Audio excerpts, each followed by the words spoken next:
Hi friends, today we're going to read Henry and the Buccaneer Bunnies. It's a pirate story. So let's see what happens with Henry.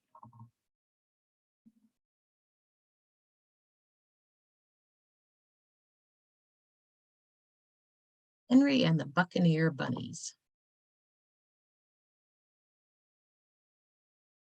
Cruising the seven seas on a crickety old ship called the Salty Carrot sailed a wild, rowdy band of Buccaneer bunnies.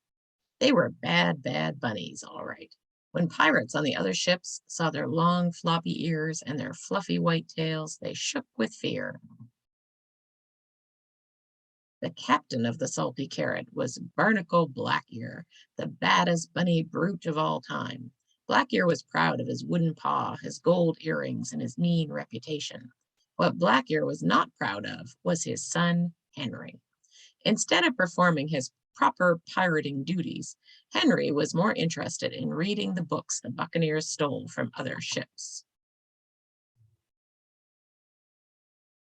"Shout, shiver me timbers," Blackear ordered. "I'd rather finish this chapter," said Henry.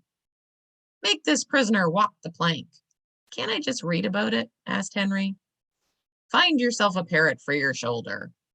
"First, I need to read up on parrot care," said Henry.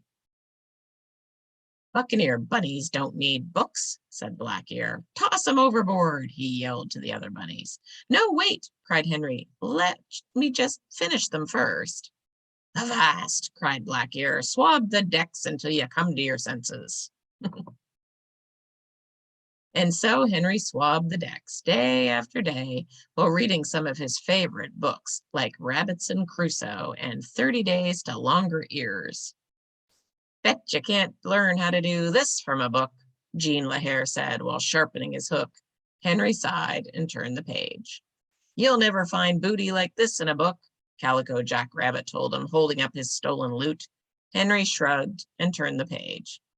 "Can't do this with a book in your paw," Bartholomew Bunny said while sanding his peg leg. Henry just turned another page. As much as he loved his books, Henry was a lonely Buccaneer bunny, if ever there was one. Then one morning he looked up at the red sky and wriggled his little pink nose. He heard the parrots squawk and saw a fish jumping out of the water. "If my books on meteorology are correct, those signs mean a big storm is heading this way," he thought. Henry tried telling Jean Lahair about the upcoming storm. "Excuse me, but I believe a storm is coming," Henry said. But Jean was too busy polishing his pieces of 8. "Go back to your books, Henry." He tried telling Calico Jack Rabbit. "I'm pretty sure a storm is on its way," Henry said. But Calico Jack was too busy admiring his tattoo of a cabbage. "Don't bother me now, Henry." Finally, Henry cried, "Batten down the hatches, a huge storm is coming." "How do you know about storms?" Blackear demanded. "Get back to swabbing the deck before I make shark bait out of those books of yours." Henry did as he was told, but he kept his little pink eyes on the sky. When he saw rats abandoning the ship, he started packing up his books into empty treasure chests. The storm started small, a few low grumbles of thunder, a spike of lightning. Then suddenly a crashing, bashing, thrashing wildcat of a hurricane broke loose. It shook the ship. "Suffering sea dogs!" It mangled the masts. "Great blimey bilges!" It slashed the sails, damaged the deck, and ripped up the rickety old Salty Carrot. All that was left floating on the choppy waters were a bunch of soggy bunnies and Henry's treasure chest filled with books. When the storm finally calmed down, Blackear, Henry, and the rest of the buccaneers paddled to the nearest island. "We're ruined," wailed Blackear. "No ship, no pieces of 8, no gems." He sat in the sand and blubbered like a lily-livered landlubber. But Henry got to work. The first thing he did was build a 2-story hut out of palm fronds and coconuts. "How'd you learn to do that?" asked Blackear. "I read it in 101 Things to Do with Palm Fronds and Coconuts," replied Henry. Next, he built a fire and cooked up a tasty seaweed stew. "Blimey," cried the hungry bunnies. "Where did you learn that?" I found a recipe and quick and easy meals for maroon pirates, said Henry. Then he made them all fetching garments from the bits and pieces he had salvaged from the shipwrecks.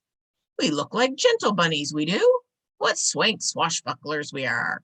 Arr, and it's all from them land-lubbing books, said Black-Ear, shaking his head. Henry taught Black-Ear and the Buccaneer bunnies all kinds of useful things, like how to plant carrots, make the best sandcastles, and build boats out of palm fronds. Soon they built a new ship,